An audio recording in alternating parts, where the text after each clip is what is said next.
Hello friends, good morning.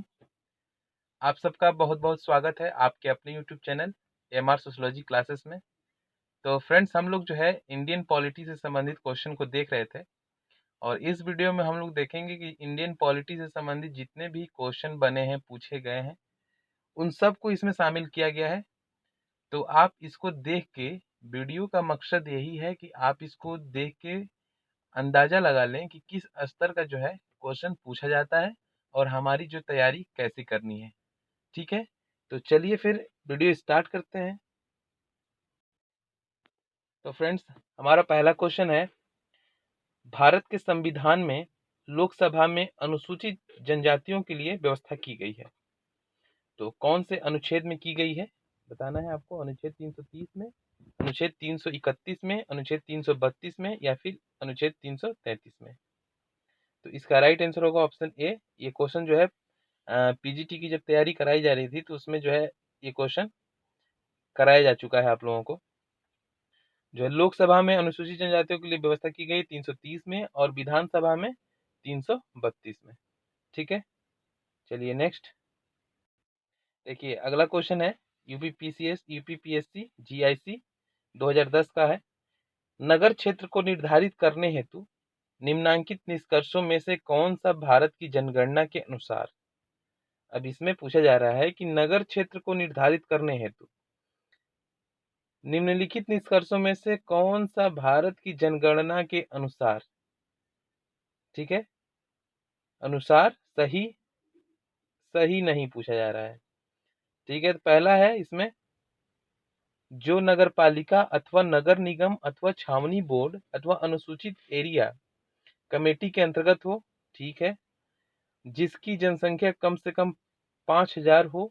ठीक है, जिसकी कम से 60% पुरुष, कम से कम 60% पुरुष जो है जनसंख्या अकृषि कार्यों में लगी हो।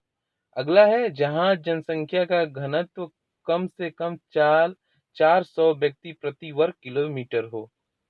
ठीक है, तो इसमें से जो सही नहीं है ऑप्शन सी। तो ये भारत की जनगणना के अनुसार पूछा जा रहा है, तो इसका राइट आंसर होगा ऑप्शन सी जो है क्या है, गलत है। ठीक है, चलिए नेक्स्ट। अगला है हमारा, निम्न युग्मों में से कौन सा एक सुमेलित नहीं पूछा जा रहा है। तो लखनऊ है, नगर छावनी परिषद कानपुर नगर निगम, गाजियाबाद जो है नगर पालिका परिषद, काकोरी नगर पंचायत। इसमें से पूछा जाए कौन सा सही नहीं है, तो इसका राइट आंसर होगा ऑप्शन सी। गाजियाबाद नगर पालिका परिषद नहीं है, गाजियाबाद में नगर निगम है। ठीक है, नगर निगम।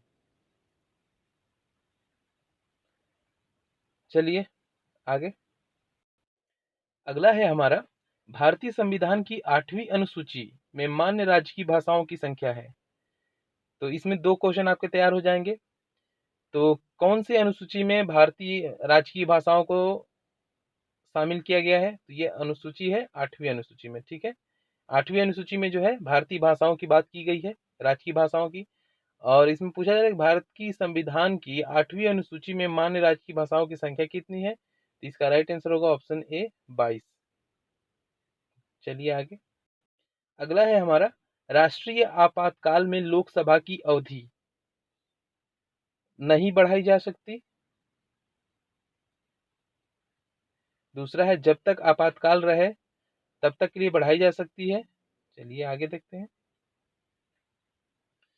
केवल 1 वर्ष के लिए बढ़ाई जा सकती है। आपातकाल की समाप्ति तक बढ़ाई जा सकती है, लेकिन एक समय में केवल 1 वर्ष के लिए ही बढ़ाई जा सकती है। तो इसका राइट आंसर होगा ऑप्शन डी। ठीक है, आपातकाल की समाप्ति तक बढ़ाई जा सकती है, लेकिन 1 वर्ष में केवल 1 वर्ष के लिए ही बढ़ाई जा सकती है। चलिए नेक्स्ट।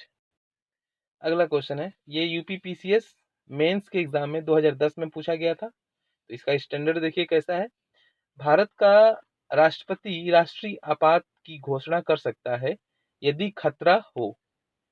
तो यदि खतरा कौन सा, मतलब कौन से खतरे हों तो भारत का राष्ट्रपति जो है राष्ट्रीय आपातकाल घोषित कर सकता है। तो इसमें दिया गया है आपका 1 नंबर है बाहरी आक्रमण, 2 नंबर आंतरिक अशांति, तीसरा है सशस्त्र विद्रोह, चौथा है सांप्रदायिक संघर्ष। तो इसको कूट की सहायता से आंसर देना है, तो कौन से सही है बताएं।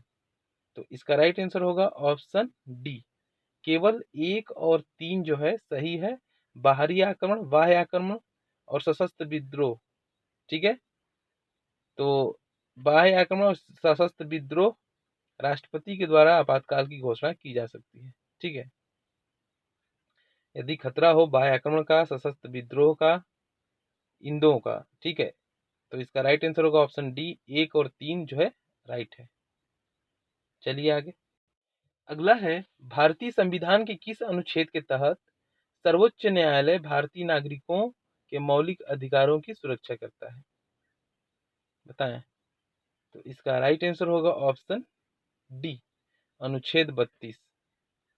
अनुच्छेद 32 के तहत भारतीय संविधान के अनुच्छेद सर्वोच्च न्यायालय भारतीय नागरिकों के मौलिक अधिकारों की सुरक्षा करता है। तो सर्वोच्च न्यायालय जो है अनुच्छेद 32 के तहत भारतीय नागरिकों के मौलिक अधिकार की सुरक्षा करता है, अनुच्छेद 32 के द्वारा। चलिए अगला है, उच्चतम न्यायालय से कानूनी मामलों पर किसको परामर्श लेने का अधिकार है? इंपॉर्टेंट क्वेश्चन है। तो इसका राइट आंसर होगा ऑप्शन बी, राष्ट्रपति को। ठीक है, चलिए नेक्स्ट, सर्वोच्च न्यायालय के उस मंडल में जो सर्वोच्च न्यायालय में जजों की नियुक्ति की अनुशंसा से संबंधित है, में सर्वोच्च न्यायालय के मुख्य न्यायाधीश के अतिरिक्त कुछ अन्य वरिष्ठ न्यायाधीश होते हैं। ऐसे न्यायाधीश जो इस मंडल के सदस्य होते हैं की संख्या क्या होती है? तो इसकी संख्या होती है 4। ऑप्शन बी इसका राइट होगा। ठीक है, चलिए नेक्स्ट, ये भी यूपी पीसीएस मेंस 2004 में पूछा गया है, फिर उसी को उठा के जो है यूपी जीआईसी 2010 में पूछा गया है। तो पीसीएस और जीआईसी दोनों का स्टैंडर्ड आप लोग देख रहे हैं किस तरह का है। पीसीएस मेंस से जो है क्वेश्चन पूछे जा रहे हैं जीआईसी में, तो कहीं ना कहीं स्टैंडर्ड थोड़ा टफ होने वाला है, और जो आपका सामान्य अध्ययन का पेपर है वही जो है आपका जो है वेटेज तय करेगा कि आपका सिलेक्शन होगा कि नहीं होगा। क्योंकि जो सब्जेक्ट का जो पेपर होता है वो उसमें जो है सभी लोग अच्छा कर लेते हैं, लेकिन जो सामान्य अध्ययन का पेपर होता है इसी के माध्यम से आपके सिलेक्शन जो है तय होती है कि होगी कि नहीं। तो इस पे सबसे ज्यादा फोकस करने की जरूरत है। तो इसमें क्वेश्चन है, भारतीय संविधान के तदर्थ न्यायाधीशों की नियुक्ति का प्रावधान है।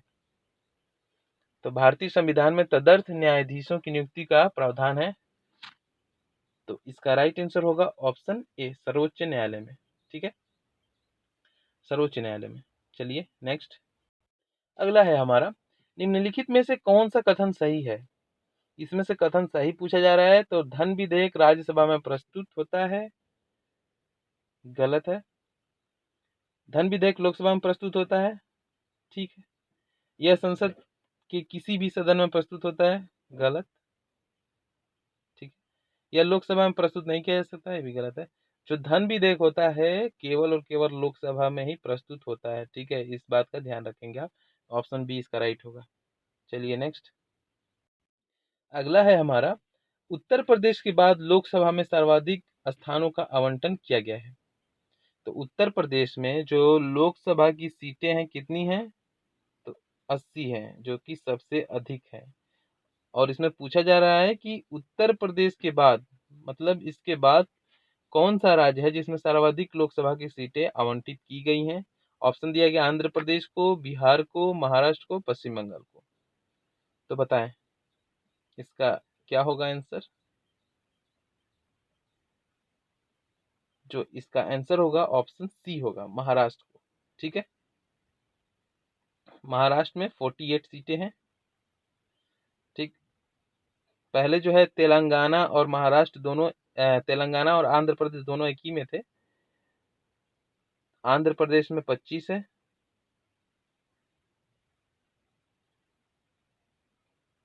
ठीक है, चलिए आगे चलते हैं।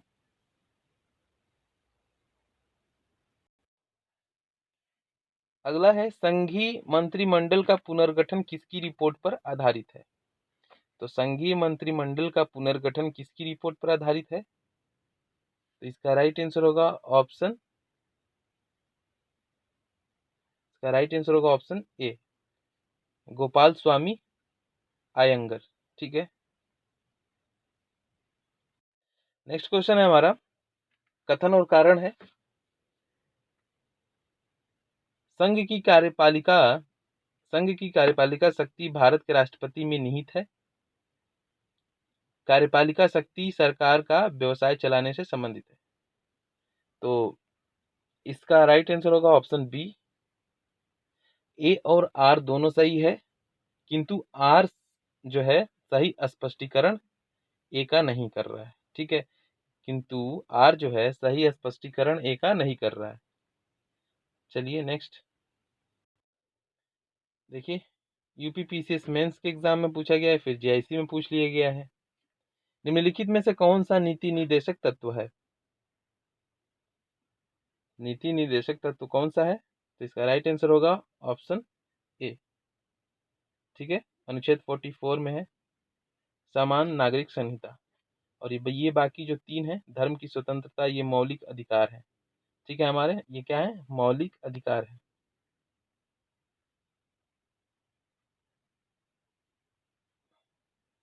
ठीक है, चलिए आगे।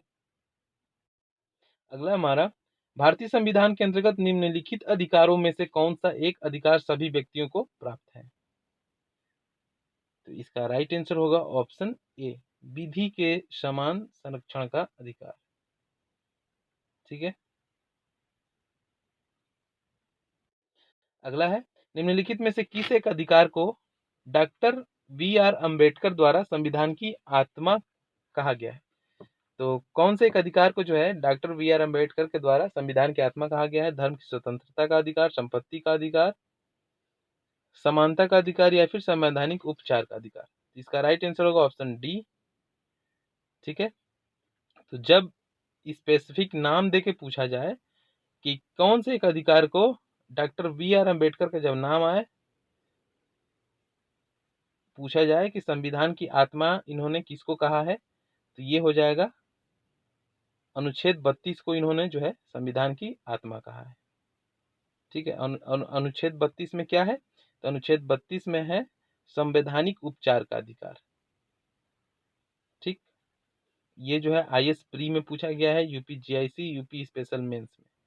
तो इसका स्टैंडर्ड देखिए।